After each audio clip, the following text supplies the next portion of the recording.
Sorry about that. Here I am now. Yeah. I'm a religious studies professor at the University of Virginia. I teach about Latin American and Caribbean religions. More recently, I'm teaching in the college's engagement seminars, where I'm teaching a course on activism, social movements, and activist use of media. I'm a public historian that does different projects around town with Jefferson School and other entities, looking at issues of racial justice in Charlottesville and in history, our local history. Thank you for being with us today. Jim? I'm Jim Heilman. I was the county registrar of voters from 1987 to the end of 1999. And then I was working for pretty much full-time overseas, consulting for elections in post-conflict countries, Bosnia, Afghanistan, etc., and also observing elections in much of Eastern Europe and Central Asia. And then I can't even remember, 2011, I think it was, I went on the Albemarle County Electoral Board. The Electoral Board sort of oversees and supervises and sets policy for the election. So I'm the secretary of the County Electoral Board. Great. Thank you both for being with us. Thank you also to any of my fellow board members from Leadership Charlottesville Alumni Association Board. I see Scott on the line. I see Cal. Thanks so much for being with me. If there's anyone else that I am not seeing, I apologize, but welcome to the conversation. You just brought up something, Jim, that I wanted to maybe ask you. Is the electoral board, is that a appointed position? Is that an elected position? Can you tell us a little bit about how that's structured? Every locality in Virginia has a 3-member electoral board, whether you're little old Highland County or great big Fairfax County. And the members, the 3 members, 2 are of the party of the governor and 1 is of the other party, nominated by the local parties and appointed by circuit court judges. And is that, because you said that you've been on that board since 2011, so is that, how long do you serve for? Well, they're 3-year terms, so I'm in my 3rd term, I think, yeah. Okay, and is that the maximum term, or Nope. can you just keep, okay. There is no maximum. So Okay. After this election, that may be my maximum. Very good. Tell me, early voting started last Friday, is that right? Correct. Yeah, let's talk a little bit about maybe early numbers that you all are seeing, some of the COVID restrictions that you have in place. How can people vote early? Or how can people in Albemarle County vote in general? Okay, but first, if I can just say a little bit prefatory about this election. This is a perfect storm of an election. A presidential election is always a storm, but in this one, we have all sorts of new laws, new election laws, some of which were just passed 2 weeks ago that we're trying to implement. And early voting, as you mentioned, is one of those. We have certain voices out there saying that mail ballots are fraudulent. We have other voices saying that you can't trust the U.S. Postal Service to deliver mail ballots. And overarching everything is the COVID pandemic. And that makes for a perfect storm. Early voting, as you say, started on Friday all over the state. We have only one, some places, bigger places have their main office as well as satellite sites. We just have our main office, and that's the county office building on 5th Street. And we have pretty much taken over that office building. Normally we just have a little office, but now we have a lot of the space. The other folks in the building, social services and desk police, are working from home while we're in this 45-day early voting period. And it started off with a bang, 8:30 Friday morning. I got there about 7:45, and we already had 30 or 40 people in line, including a couple sitting right next to the door who got there at 5:50 a.m. for an 8:30 start. They were going to be the first ones to vote, and they were, and I gave them a certificate of appreciation. We had about 700 voters altogether that first day. Yesterday, I think we hit 800 for yesterday. So people are really taking advantage of the early voting people want to get their votes in. Everybody is keyed up and ready to go for this election. So that's being very popular. And we'll have that in Albemarle County anyway, Monday, Wednesdays, and Fridays from 8:30 to 5, Tuesdays from 7 a.m. to 5, and Thursdays from 8:30 to 7 p.m. So we've got some extended hours there. And then we, like all other localities, will be open the last 2 Saturdays before the election for early voting. Wow. What impact has COVID had on that voting? So tell me a little bit about maybe the COVID restrictions over there with the early voting.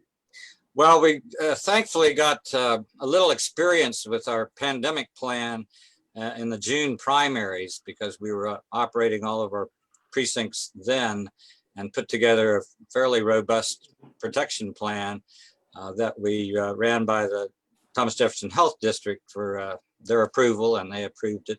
So all of our election officers are required to wear masks at all times that they are dealing with the public. Only when they go to take a break can they take their mask off. We are cleaning constantly the marking booths and other surfaces that people touch. We have one-use pens for everyone that they can either keep or put in a box, and then at some point we sanitize all of those. Wearing masks for the voters, that's a difficult subject, because even though we have local ordinance requiring masks when you go into a public building, the state has said that we cannot force a voter to wear a mask. So we're doing everything short of forcing voters to wear masks. We are asking them to put on a mask. We are offering them masks if they don't have one. If they absolutely refuse to wear a mask, and so far, I believe in our early voting, we haven't had anybody do this. We say, well, you have to wait a minute, and we go inside and tell all of our workers to put on face shields in addition to their face masks, and give any voters that are in there the opportunity to leave before we let that person in that has no masks. And we're only letting a few people in at a time to try to keep the social distancing going. Okay. I have Great. a quick question. I was under the impression, so I'm shocked to hear that you can't make them wear masks, because I was under the impression under both Charlottesville and Albemarle policies that anyone in public was required to wear a mask at this point, whether inside or outside. So why would this fall outside of that? Yes, that's true. And it's true, I think, in a lot of localities, but the State Board of Elections said that for voting purposes, and we get a lot of grief from people saying it's my constitutional right to vote, and of course it is. And so for, I think, that reason, they said you can't absolutely force anyone to wear a mask. I think we probably at polling places are going to have signs saying mask required, even though our dirty little secret is it's not totally required. Yeah. Jelaine, tell me a little bit about maybe from a community perspective, maybe what your thoughts are on early voting, and maybe some of the other challenges that we're seeing with voter suppression, or encouraging people or not having as many people vote this year. Yeah, well, my area of study is more about the history, history of constitutional amendments and laws and ordinances, and what went on here in Charlottesville after the Civil War and during Jim Crow. So yeah, I mean, people are, I can say this much about this year, is that people are excited to vote and concerned, and I myself went on Friday morning. I was thinking, oh, I'll just be so smart here, I'll go in the morning on Friday, and I was already the 40th, 50th person in line, and I didn't have time. I had to go take my kids. I'm Mom's Taxi LLC, so I had to couldn't stay to vote. So I'll have to figure something out for that. I think, though, not to use myself so much as an example, but just the there's just a lot of information going around, you know, some of it misinformation, but also just, you know, kind of the newness of the law and just even vocabulary that's being used, you know, is kind of confusing, even for me, you know, in-person absentee voting. Don't you just mean early voting? I'm trying to get deep six that term absentee. I talk about Yeah. early in-person voting and by mail voting. But once I Yeah. thought I was getting successful at doing this, the state Department of Elections came out with a big campaign called Free to Be Absentee.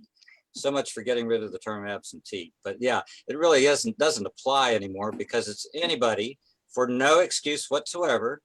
You just vote. Early voting operates just like a regular polling place does. Right, and I think this points to something, which is the kind of vestigial nature, you know, of some of the vocabulary, you know, and of course, you know, these are a bunch of legislators, you know, up there, you know, kind of crunching through things at a, you know, in a kind of legalese, you know what I mean, that the rest of us don't really speak unless we're people like Jim, you know, that kind of, you know, goes around and does this for a living, you know.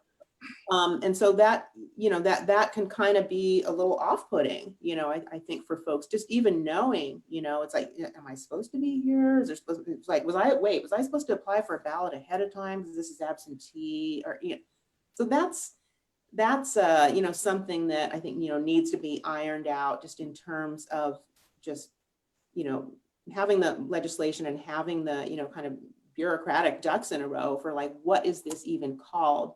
Because voting, you know, I mean, there should be just, you know, no barriers to voting, you know, including just the kind of cognitive, you know, wading through of terms, you know, is its own kind of, I don't want to say suppression, but, you know, but it does kind of give you pause. And I just, you know, and I know, you know, if I feel this way, I'm sure, you know, I mean, I consider myself a fairly, you know, high information voter, but, you know, if this kind of, you know, if I'm not quite sure, you know, what these terms mean, you know, it'd be a lot better to just say early voting, you know, Sure. and so what I was saying about the vestigial nature. So, you know, I mean, here in the South, where there's a long tradition, you know, of voter suppression, you know, and just kind of things just being complicated, you know what I mean?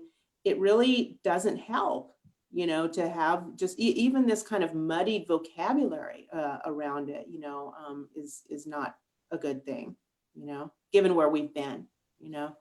Yeah. Jim, Well, also, Jim, yeah, let me just say, my county electoral board, we have taken a position and policy saying that we strongly encourage all Albemarle County voters to vote early, either in person or by mail, to avoid long lines at the polls on November 3rd. However, we want to assure voters that all 30 of our polling places will be open on November 3rd, and we are making our best efforts to make sure that they are safe and clean. So I think that word's getting out there because we also have a huge number of mail ballots coming in. We had to mail out about 17,000 mail ballots last Friday. That was the first day for those. And so those are starting to come back. So I think the word is out there to go ahead and do it early, either by mail, and mail is safe, I think. And amazingly, with all the stuff about the US Postal Service, a whole lot of people that got their ballots mailed to them on Friday received them in their mailboxes on Saturday, a one-day turnaround. So I think the postal workers are kind of miffed at the way they have been treated, and they are bound and determined to get those ballots in people's mailboxes as fast as possible. And that's great. so many questions, so many questions. Okay, first of all, if I request a mail ballot and I get my said mail ballot, but then I want to go vote in person, can I still go vote in person? Yes, you can. You can do two things, and a lot of people are doing this. Every office that's doing early voting has a ballot drop box somewhere outside. Ours is very noticeable if you drive up to the county office building on 5th Street. And a lot of people are just coming back. They don't want to go inside, but they want to make sure the ballot's there and they don't trust the mail perhaps, and they can just come up and drop it in that drop box. And that drop box is open 24 hours a day. It has cameras on it for protection, and it's emptied once or twice a day. So people can do that, and then they don't even have to worry about going inside. If they do want to go inside and actually put their ballot into the scanner, unfortunately, because of the laws being the way they are, we have to do this little end run around the fact that they are listed in the poll books as AB. There's that old absentee term again. And we have to make some keystrokes to take them out of that position. We void the ballot that they brought in with them, and we do want them to bring that ballot in with them. We void that, and we issue them a new ballot, and they vote that one in the scanner. That's Okay. two processes for that. And you mentioned that this law just went into effect 2 weeks ago. Can you speak to why the law was changed, or you or Jelaine speak to why we went to now early voting, or having the option to early vote with no excuse? Well, I'll say quickly, and then I'll ask Jelaine. No, the early voting law actually was passed last year to go into effect for this year. I did not like the fact that they were putting something big on us in a presidential year, but with COVID coming into the picture, I'm glad that they did, because it's saving us a lot. So the other laws, such as return envelope for your mail ballots, has prepaid postage on it. People do not have to put a stamp on it, and a couple other similar things. Okay.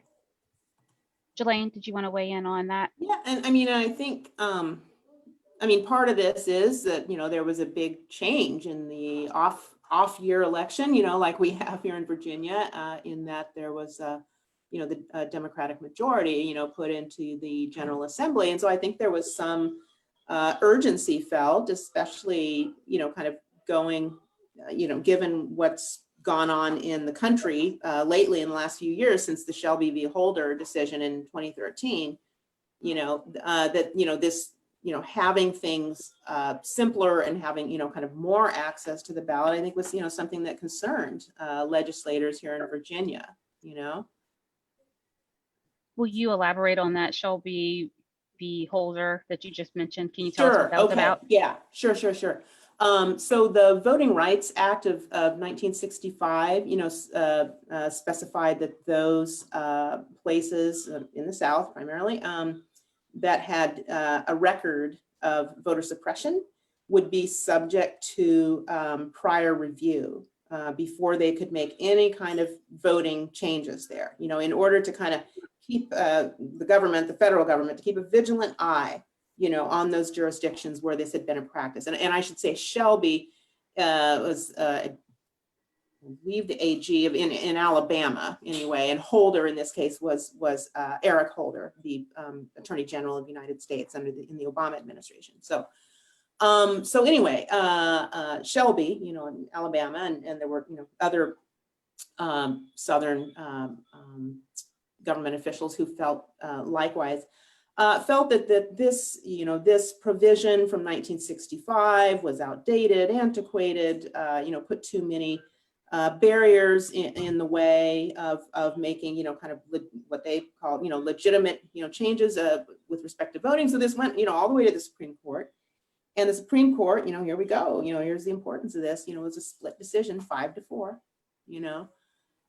to basically gut the CRA, the Civil Rights Act, and the reason offered, by Chief Justice Roberts, it was like, well, this is outdated, this is 40-year-old information. We're just, carrying through, and nobody's doing that these days. I mean, so there was kind of a sense of naivete that, you can kind of, I used to live in DC, and there, kind of the whole kind of DC bubble thing. That's like, wow, you don't know how things are and how bad they can get. You know what I mean? So there was kind of this sense, So anyway, that, went into effect, and literally within hours of the Shelby v. Holder decision being announced from the Supreme Court, some Southern states, I believe, Texas, Georgia, Florida, within hours, put in those provisions, that they'd wanted to put it, that they'd been held back, by the CRA, before, things, voter ID laws, purging the voter rolls,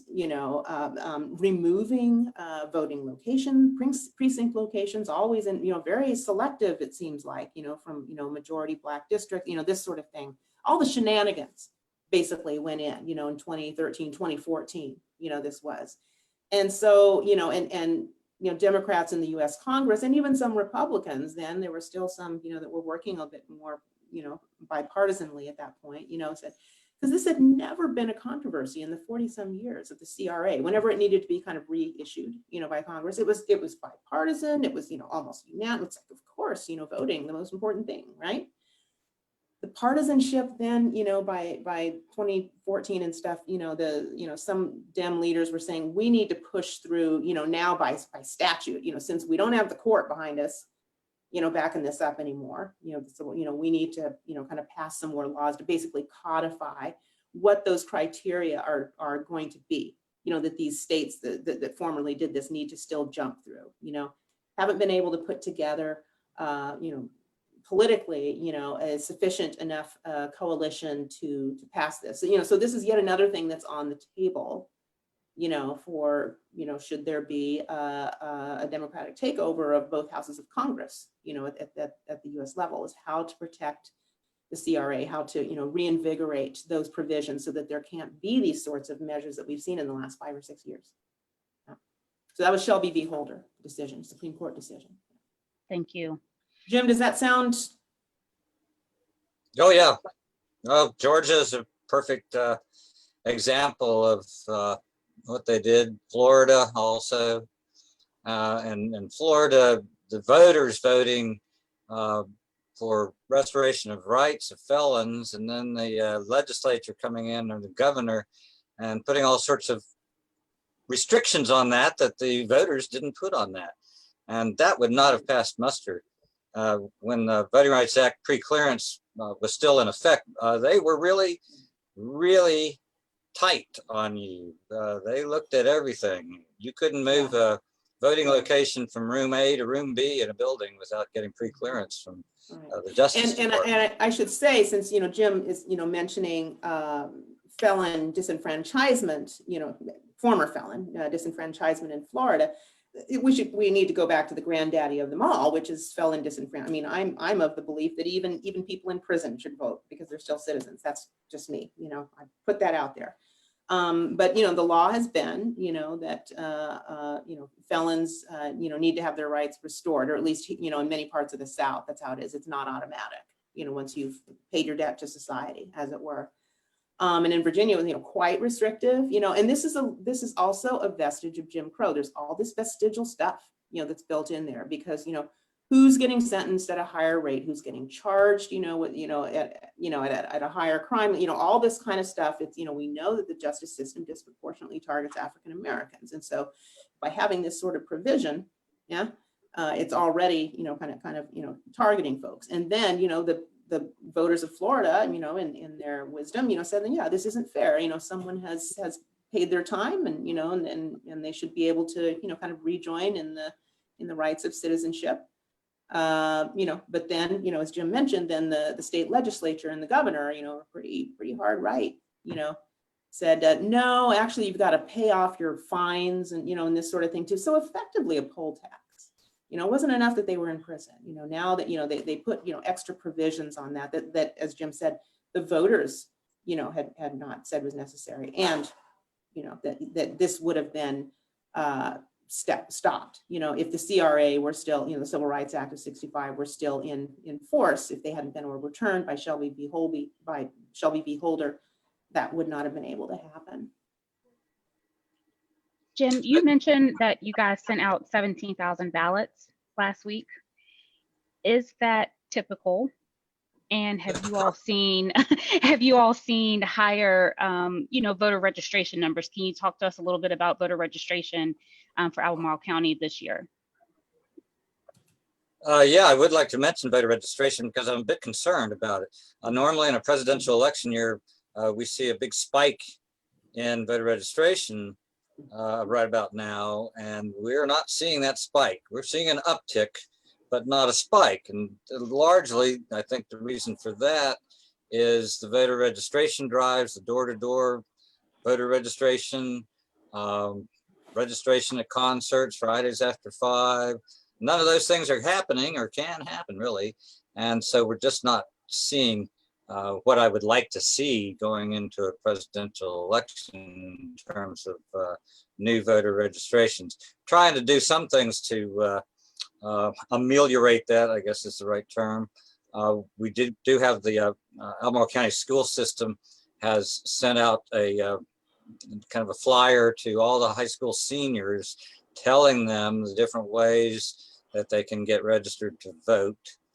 We're also using high school students as pages at the polling places to give them a little bit of experience and things. But there's still, and also UVA students, hard to reach because of the situation. I did have an interview with Cavalier Daily yesterday that hopefully will be in their digital edition maybe tomorrow, to try to get UVA students to understand. And UVA students really don't get it as far as registering and voting. And so we really got to get information to them as much as possible. This is what you got to do to register. And if you are registered here, then that's where you got to vote. You can't go vote over here if you registered here. They also don't understand the difference at all between the city of Charlottesville and the county of Albemarle. And that causes some great problems. I barely understand that. So. What's the registration deadline? Registration deadline is October 13th. If they do it in person, it's 5 p.m. October 13th, or if they do it by mail, it's 5 p.m. If they do it online, which is the way most young people ought to be doing it because they're online all the time, then 11:59 p.m. on October 13th is the deadline. Okay, and that's to be eligible to vote this year in the presidential election. Yes, and the site to go to, I'll just mention it. Actually, I have a really high-tech digital display here. It's called, everybody see? That's the URL for where you go to register online. So hopefully we'll see some more uptick, but anything anybody can do to help get the word out there. We've tried to put together a robust public outreach plan. And Sue Lewis and the League of Women Voters is a real important part of that. And she's going to have volunteers Friday going out to all the rural post offices in Albemarle County with boxes of voter registration forms and mail-in ballot applications. So any help we can get, we like. Great. This call might be one way we'll spread the word, definitely. We got a couple of questions in the chat, so I want to make sure that we are getting some of those out. First off, we have, given what happened in 2016 with the election, how do you keep people from saying forget it to voting because they feel there's going to be election interference anyway? Yeah, that's really difficult. I mean, it's just we have so many issues going on now, especially with the coronavirus, in terms of mobilization, get out the vote efforts that we would usually have. So it is a difficult thing, yeah, I mean, because this is, it's always, the issue of voter mobilization is always, challenging, but I think particularly, and also just there's a lot of questions going on now about just very kind of fundamental constitutional issues about, the structures that we have set up that might have worked better, 2 centuries ago, when we were not as populated, namely here I'm talking about, the Electoral College or just the way that the Senate is structured, and this sort of thing, don't work as well when over half the population is living in, 15 or 20 states. That are highly populated, so there's, it is kind of a, different. It's like, well, what good does my vote do out here if, that somebody did the math on it and somebody's vote in Iowa counts 2.5 times as much as someone's vote in California, as it were, right? Because of, Electoral College and because of the Senate, and this sort of thing. So there's kind of this sense of a disproportionality, I think, for some people. So they're not wrong, you know, in being frustrated or maybe even cynical. And, you know, I don't know what you do. I mean, you got people like, you know, Sue Lewis, you know, with the League of Women Voters, you know, trying to do, you know, NAACP doing their part, you know. So that, I mean, that helps, I think, you know, to kind of have trusted faces in the community, you know, urging this, but it's a long haul. Yeah. And there are, I'm quite sure, people out there that not only are they worried about COVID and going to the polls on November 3rd, but they're worried about violence. In this toxic political environment, you know, hear it a lot. What are you doing to protect us when we go to the polls? Right. I see Andrea's question. Yeah, right. My answer is we don't want police officers stationed at polling places because that is an intimidating factor to some voters. But we have already met once and will be meeting more times with the police department and the Commonwealth's attorney. And we are going to have police in cruisers in the different sectors of Albemarle County so that if there does come to be an altercation, and evidently there was an altercation Friday, the first day of early voting in Orange County, and police had to come in on that. But we're going to have them close by so that if there is some kind of altercation, we can get them on site. Yeah. And I just to follow up on that, I saw that in the chat box, Andrea had a question about voter suppression happening in Virginia. And I was just going to mention that I hadn't heard about that Orange County case that Jim just brought up, but I was going to bring up, I think in Fairfax County in Alexandria, you know, a few days ago, I think it was the first day of voting, that there was some voters felt intimidated, let's put it that way, you know, by a crowd of Trump supporters that were being, you know, quite vigorous and kind of, you know, obstructing the way and stuff. I mean, they were across the street, but it just, you know, you kind of had to wade through them, you know, to go to the polls, you know, and some voters and poll workers, you know, reported that they felt, you know, intimidated by this. And so that, you know, more of that kind of thing, you know, is also concerning, but, you know, also having police there, that's not a very good answer either, because, you know, some people, you know, this is very intimidating, you know. Yeah, you know, and some police unions, you know, in places like I'm thinking New York City and others have been very public about their support for the president and endorsement for the president. And so having police nearby is not a good answer either, you know, is also a show of intimidation. What Having them nearby, but out of sight, I think is the way to put it. Yeah. Are there things that are going on that either of you know about in this area, you know, that are trying to suppress people's votes, right? So yes, people are hopefully voting early.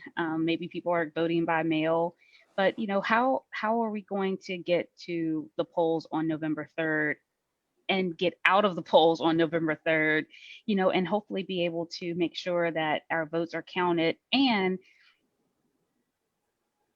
that they're counted effectively, right? Like, what are some things that we're going to be able to do, or how do we ensure that?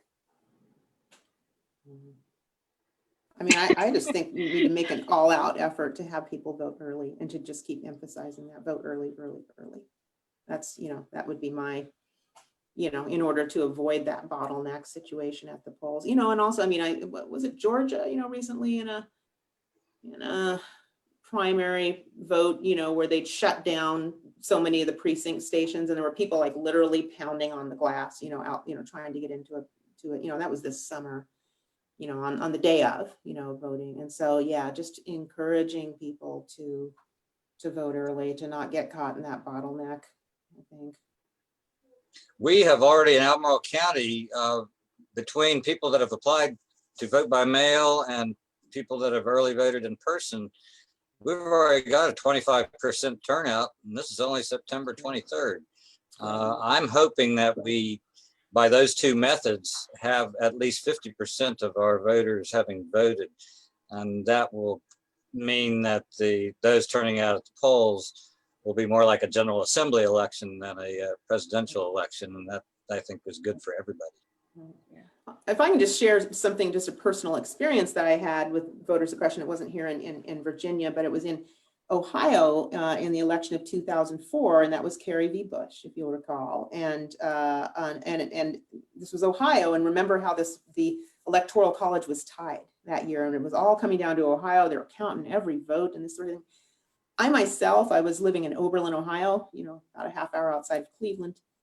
My polling station, which was at the public library, I should say that the Secretary of State, Ken Black, at that time, had removed voting machines, and closed some precincts in some of the most populous parts of the state, and particularly where Black voters were concentrated in parts of Cleveland, and had shifted these machines to, rural areas that didn't. There was just there was a logic behind it, but shifted this anyway.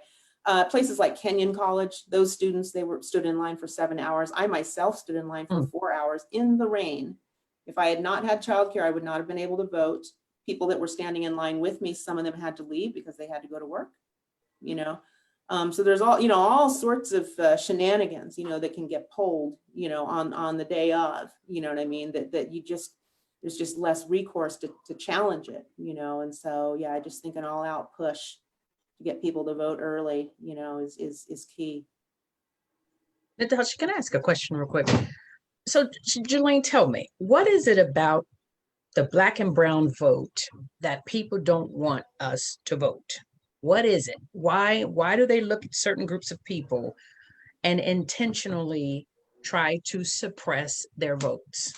Well, I think you have to be very specific about the who is, and not pussyfoot around that. Who is trying to suppress, this, and it is in these elections recently, it's been the Republican Party, 50 years ago, it was the Democratic Party here in the South, they done switched, after the Southern strategy after Nixon, this sort of thing.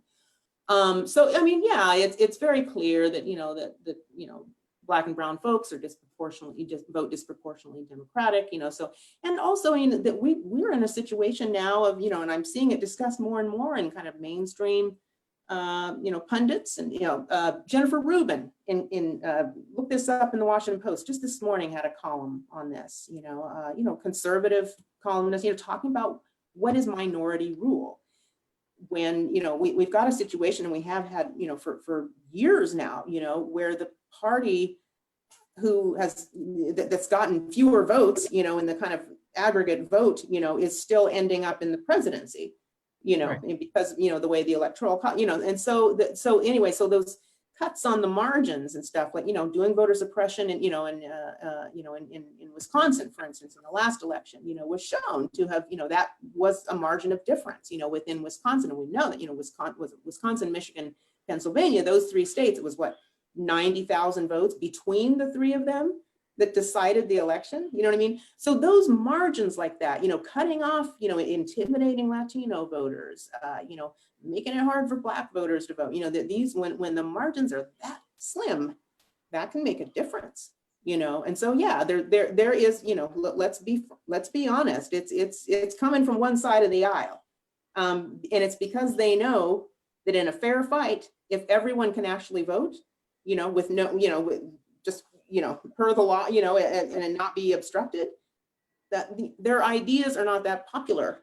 And so this is an end run around doing the political work. Political work is building a coalition. It's convincing voters. It's a rhetorical strategy. It's a political coalition building, organizing. It's convincing people that your own policies are best for them, and also listening to them and adjusting as necessary. That's what's needed, by anyone, whoever's running for office. But many of these Republican policies, healthcare and so many others, they're not that popular. They're really not. Polling data, or even electoral returns, voting, shows they're not that popular. And so it's by hook or by crook, usually by crook.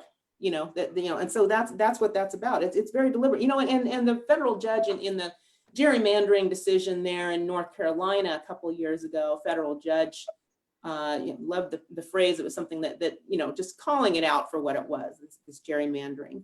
said that it was, it was targeting African-American votes with pinpoint precision. That's his words, with pinpoint precision, that it's going after, and eliminating effectively, Black votes. And we know this was, it wasn't a byproduct, it was not a bug. It was put there on purpose. I mean, we know this because of the architect of this, this voting, consultant there in North Carolina. After he died, his daughter, going through his things, found all the documents, where he was presenting, this was, so-called red map, this was after the last census, how can we draw these electoral districts in such a way that we're cracking and stacking, all this, kind of busting up, Black votes, and trying to do this, and it was very, and it was very baldly spelled out, that this is, a way of minimizing, in this case, in his notes, he was talking about Latino voters, how to minimize that. They know their ideas aren't popular with Black and brown constituencies. So rather than do the political work of building a constituency, building a coalition, saying, hey, how can we bring more of you in? We value your ideas. What can we do to work together? And rather than doing that doing that work, which is the work of citizenship, doing that, rather than doing that, they're doing an end run around it. It's, it's a shortcut. It's by hook and crook, but it's because they don't want to do that work. And that's sad. Yeah. And I think that's what's frustrating, because you use the word, they don't want to play fair, fight fair. We're watching people who are not fighting fair still win. And that's where my concern was about the apathy, or, just feeling like, what's the point? If they're doing things to shut me down anyway, and there's going to be, they're removing poll places, what is the point? And that's where my concern was for that. And Jim can probably speak to this, since Jim has been an observer in international elections. I'd love to hear what you have to say about this, Jim. But one of the problems with corruption like that, with political corruptions, where you have dishonest actors, that are still winning, one of the problems with that is it does kind of suppress voter turnout, because people kind of, they kind of take this, it's like it's going to be the same one way or another. It's, apathy in this, and you have very few people, like this happens in Mexico and many other places too. The turnout is just really low, and it's because of that, and so I don't know what you say about that, Jim, with just other international elections you've observed. Well, the United States of America for a long time was #1 in low turnouts in elections. Most places that I've been have much better turnouts. And there are various reasons for that. Some is the voter suppression, but another one is most countries only vote every 4 or 5 years. We vote every year, sometimes 2 or 3 times in 1 year. And so the only place that for a while had less turnout than us was Switzerland, but Switzerland's a direct democracy, not a representative democracy. Every law that's passed has to be voted on by the voters there. So anyway, that's one reason for it. The apathy used to be particularly noticeable among young people. And that, Barack Obama kind of changed that. And so we really saw a big uptick in young people registering and voting. That's why I'm concerned this year that we're not seeing that spike in voter registration. But I was really excited to know that young people are finally taking it seriously, that, hey, this is affecting the rest of my life, even down to the county level, who we elect there. So that's good. Yeah, and I think, you brought up Obama and just the mass mobilization that went on there, and the coalition that he was able to put together. And that's an example of the kind of work that I was referring to earlier. That's what you have to do. And it means getting the grassroots excited. It means you are proposing policies, that are inviting, that are pulling people in. And that's what politics is supposed to be about, rather than mudslinging and suppression and, and all this other stuff. That's the work, but that's more work, than being empathetic and feeling like you want as broad a swath of the citizenry you know, involved as possible, that these are, you know, antithetical to each other, you know, that kind of suppression versus that kind of empathy for one's fellow citizens. How concerned, and this is a little departure from the election, but Ruth Bader Ginsburg, right, just passed. How concerned do we have to be that there's going to be someone nominated and confirmed before this election? Looks like it's happening. I mean, is that from a historical context? Is that something that has happened before? Is that something that, you know, anything that we should be concerned about?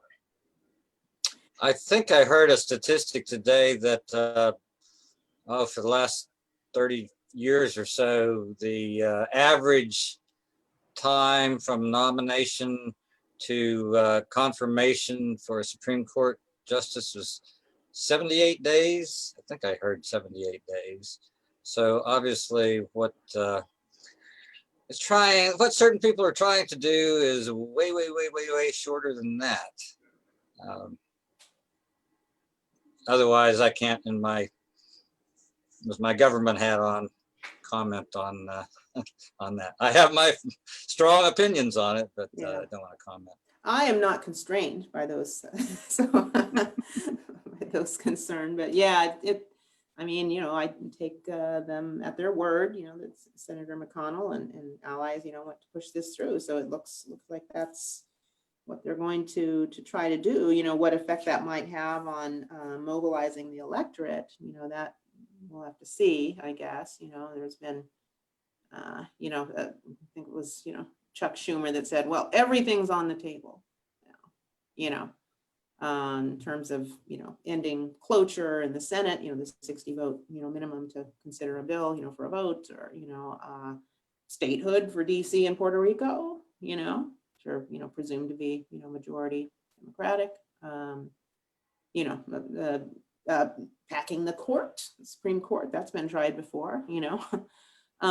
Yeah, so just it's kind of, you know, bringing up these kind of, you know, kind of options that are, you know, you just kind of, yeah, you wonder, you know, where things are going, I guess, you know. What do we do as a group of community leaders on this issue? How do we support this issue? How do we make sure that we are getting information out? What can we do, right? To make sure that we are supporting Charlottesville, Albemarle County, wherever we live.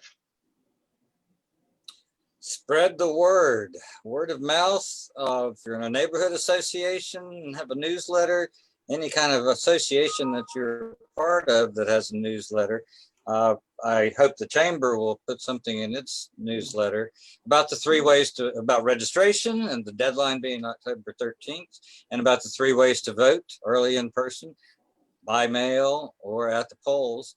And by mail, I might mention the deadline for applying for a mail ballot is October 23rd. So those 2 deadlines come fairly close together. But any organizations that you belong to that you can spread the word, tell people to go to the county's website where we've got we have a video on how to complete a mail ballot correctly so that it doesn't get rejected. All sorts of things like that they can find on the websites. Yeah, I think, you know, maybe make it a you know, friendly competition in your organization. Let's see how many of us can early vote, you know, let's try and do it that way. Like, you know, to just encourage, you know, the mail-in ballots or the, you know, or the early voting, you know, so to avoid that bottleneck, you know. And I think, you know, maybe, you know, using a little bit of peer pressure, there's like, oh, you don't want to have to go vote on the day of, do you know? You know, it's not necessary. You know, you can vote from home, you know, by mail, and, you know, you can do this in a way that is safer and easier, you know, and more efficient. So I think just, you know, just to keep, you know, encouraging that line, you know, it's like, we have the option now, so let's vote early, we can do it, and encourage everybody to do that. You know, once you've done it, you know, talk to 2 of your friends and try and let's get this rolling. You know, we can do that now. the legislature made it possible. Someone mentioned that they provide rides to polls. Are they still able to do that? Anything from your perspective, Jim? Are they still able to bring people to the polls? Oh, yeah, absolutely. That'd be up to the drivers and passengers whether they want to be in the car seat together or not.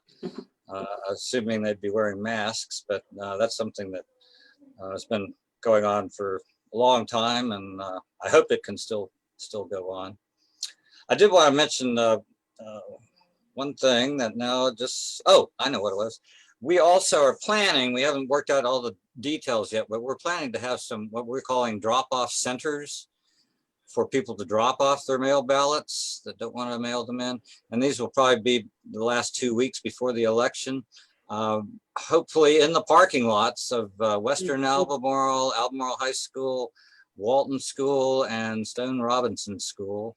We'll set up a little tent and have a couple of our election officers there and a box, and people can just drive by and give them their ballots. So that's another way for people to, that it makes it easy for people to do it early, either in person or by mail. Great. Elaine, as a community activist, you're very involved on the local level with many things. What would you say to us about the importance of also knowing what's happening locally? Because we vote for the president every 4 years, but we have these local elections and things happen that impact us, good or bad. Yeah. And you've been instrumental in being on the ground, helping to make some good changes in the community. Yeah. Speak to us about that importance of being involved on the local level. Yeah, I am less involved, with kind of these national level stuff, to be honest. I mean, haven't done a lot, in the last couple of elections, although I used to, and precisely because I have shifted my focus to statewide races and local races, you know what I mean?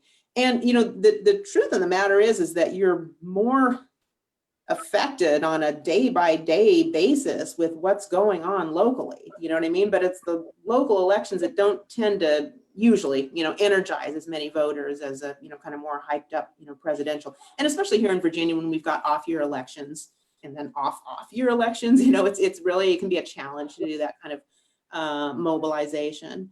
Here locally in Charlottesville, particularly since, the Summer of Hate, of 2017, there's been a lot more attention that's been focused on municipal elections, with the, with the city council members and, and that sort of thing, because I think people saw, in a very real way what a difference it makes, and it was kind of an eye opener for a lot of people. It's like, oh, you mean it's a city manager, an unelected person that's in charge of the police force. I mean, people were like kind of putting it together. It's like, whoa, how this local structure was directly affecting their lives. So I think, a lot more people started paying more attention then, and there was, just a lot of mobilization around that. As far as state races, there's also been a lot of energy, and among younger candidates, quite frankly, but both at the local and at the state level, our state delegate and, and this sort of thing. And then, it was so important, that the high turnout that we saw in November 2019, for getting,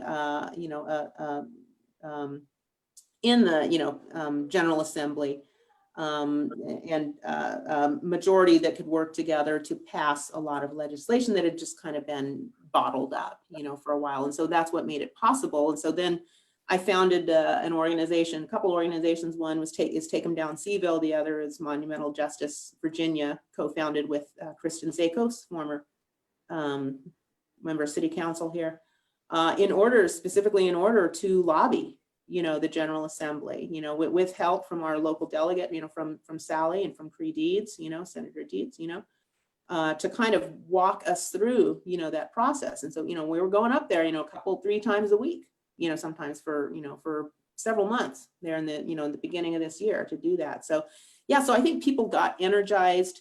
A lot of folks said, with the statues, it's like, oh, it's only a symbol. Well, I'm a religious studies scholar, and we know that people mobilize around symbols. Symbols are important to people. They speak to them, at the level of their values. And so, yeah, it's, just a symbol, but it symbolizes something that then mobilizes people, right?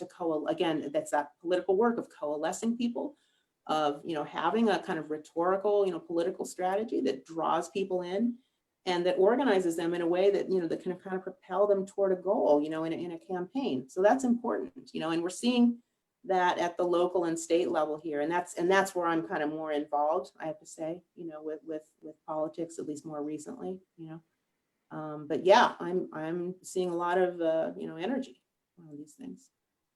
I think you make a great point. Last month, we talked to, some of the school board officials, right, about return to school amid COVID. And there's been all of this, different conversation, right, about elected school board officials. And so, I think being involved in all of your local elections I think it's very important, right? Who's the judges? Who are all of these people? Who's your, district attorney and your Commonwealth attorney? Oh, yeah. Those are all things that are, getting us to this place that are really important. So I think that's important. I think for people of color, right? People died so that we have a right to vote. And for me not to vote, even if I feel disenfranchised, if I feel whatever I feel, my grandma didn't always have the right to vote. She just turned 80 over the weekend, right? So she didn't always have that. And for me to not vote is just one of those things where I think I would be stomping on the legacy of all of the people before me who, made it possible for me to vote. So. Right. Yeah. And there's that hard work again, that people had to do. Yeah. Right. At the grassroots level and also, just kind of getting that political coalition together. Yeah. It's really important. And yeah, we kind of carry that mantle. We, inherited that legacy. So it's our question about what we're going to do with it, how we're going to care for that.